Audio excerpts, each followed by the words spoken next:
it's late, the day is done, you went to your job, you did the work, you went for lunch, maybe you went to the gym and worked out, maybe you didn't, and now it's just you and the quiet.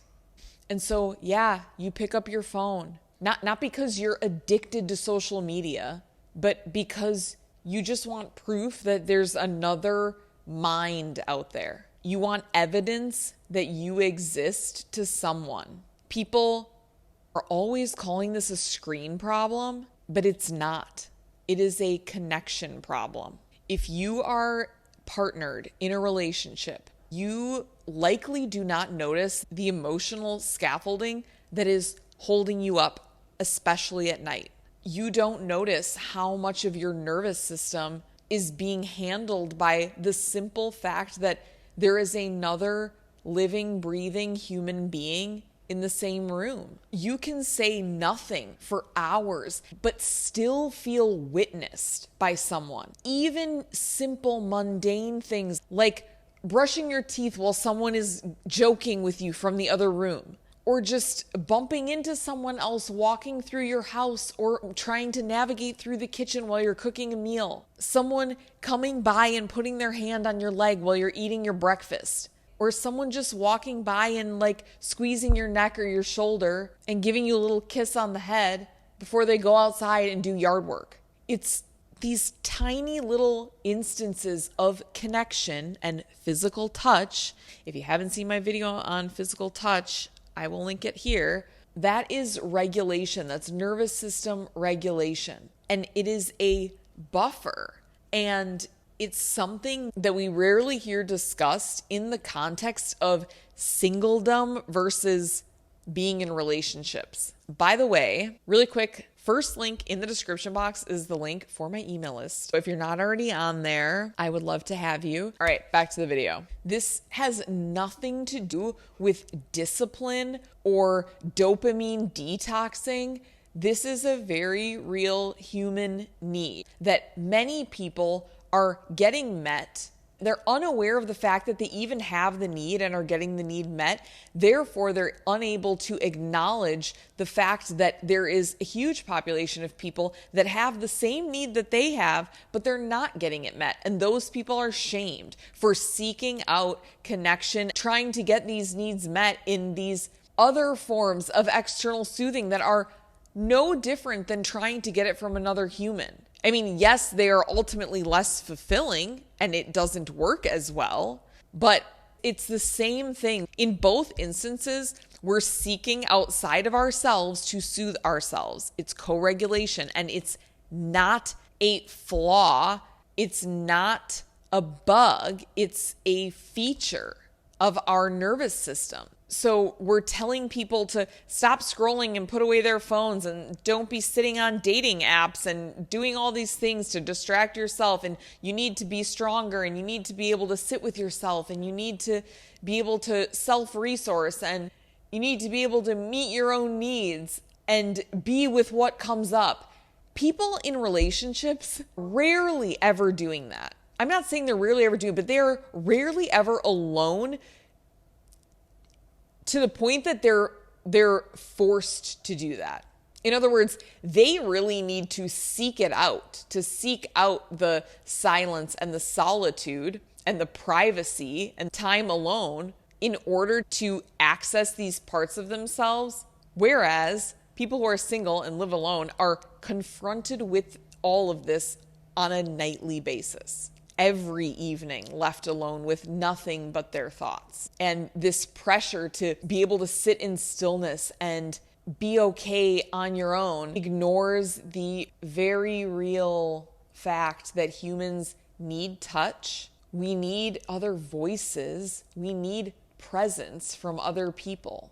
That is what we're wired for biologically. So when someone is reaching for their phone at night, it is not always about distraction. They're trying to find a substitute for a connection. When you're single, the evening can be the most labor-intensive part of your day. It can be the part of the day that people dread the most, and the part that requires the most willpower, yet our willpower naturally diminishes throughout the day. Therefore, the nighttime is when we are the least equipped to be dealing with such a heavy burden on our nervous systems. We get home, and from the moment that our bodies realize that we are alone, we go into attempts to manufacture connection. And I'm not saying everyone does this, and I'm sure there are many people who don't find any trouble with this and with being alone. I would say that, and many of those people probably tend to have more of an avoidant attachment style. I'm not like trying to get into all the kind of politics of attachment styles and all of this like different traumas and wounds that cause this, but there are people that like as survival strategies and survival mechanisms growing up have developed a very strong like resilience to being alone and often a preference to being alone. And that's not necessarily the most healthy adaptation. So I'll just say that. Many of those who preach sitting with yourself and learning to be more present, those people oftentimes close their laptop at night or put down their phone and immediately turn and rest their head on another person's shoulder. And there is a hypocrisy there that almost never gets named. And I'm not saying that anyone is even intentionally trying to obfuscate this truth, but it's just something that it's just simply not acknowledged. I don't even think most people realize that it's happening. You have someone in a relationship and someone who's single, and both people are scrolling on their phones, and then the rules, no blue light, no screens 2 hours before bed, let's say. So both people close the screen, but they're not ready to go to bed. The person in a relationship now has someone to occupy them, someone to touch, someone to hold, someone to talk to, someone to unload on, someone to share what's going on for them, someone to connect with, someone to play with, someone to laugh with. The single person is left with nothing but themselves and their thoughts. So it is so much easier for many people to preach that and to preach this no screens and no blue lights a couple hours before bed. Yeah. Try doing that and having no one else around and nothing else to distract yourself. I'm not saying it's not possible, but I'm just saying it's difficult. And I also want to add that I'm not saying relationships are the solution for any nervous system dysregulation that you have or any existential dread that you have. There are people who are very lonely inside of relationships, but there is an unspoken advantage, which is that there are baseline needs that get met passively. And it's not a regression in your development, in your personal growth. If you want the mammalian things, which are a warm body next to you, another nervous system in the room. And we've turned it, especially in the spiritual growth and trauma healing world, we've turned this into a moral failing of single people. And it's never even spoken about that way in terms of like single versus partnered. But that if you crave this, that you're not healed in some way, you're weak, you're like externalizing, you're not independent enough, you're not strong enough, you're codependent, that is constantly thrown around. Maybe you have noticed this. Whether you're single or in a relationship, I have noticed for me, because I've always lived on my own, but oftentimes with roommates, with people that I'm renting a room from in their house, and I don't know them that well, there's something about being in close proximity with other people that makes me feel like I'm not alone.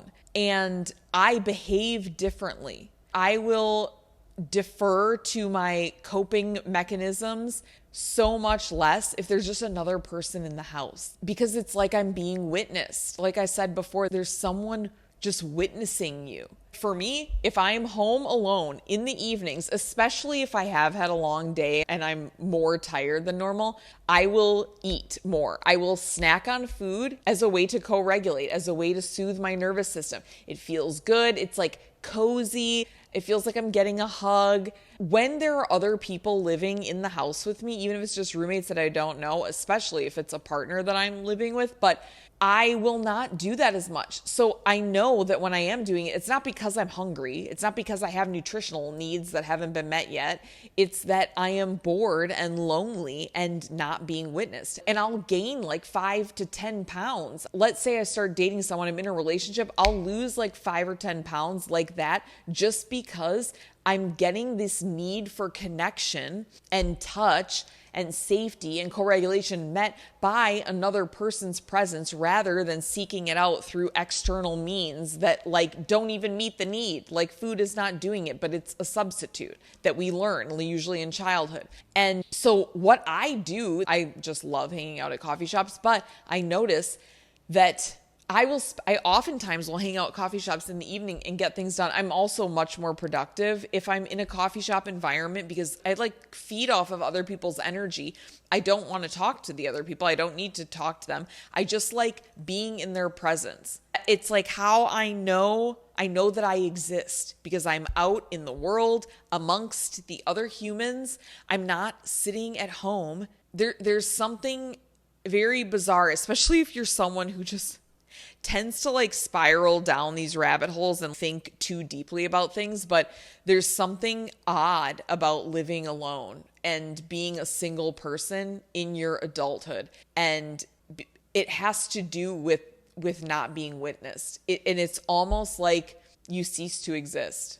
Like you question whether or not you are real if you're not being witnessed by others. Someone let me know if that's like a huge neuroses. But that has been my experience. So nighttime is just, it's a very different time. And I think a lot of people, I would imagine that a lot of people struggle with it more than they speak about and more than they even acknowledge. Because it's not like I'm sitting at home consciously, sad and distraught and struggling. I quite enjoy my alone time and enjoy being alone. But if I take a bird's eye view and analyze like my behaviors and my habits and my routines and the things that I kind of like lean on, I notice different patterns that I wouldn't necessarily say are healthy. I would say that they are functional. They are functional learned patterns of behavior, but they're not preferential. So yes, cell phones are a poor substitute. I would agree. I'm not even necessarily offering a fix here other than the fact that we have to find different things that work for us to meet these needs that feel more life-giving and more healing than they feel depleting or sabotaging. I could tell you to join a community or build a community or join a group or create different rituals for yourself.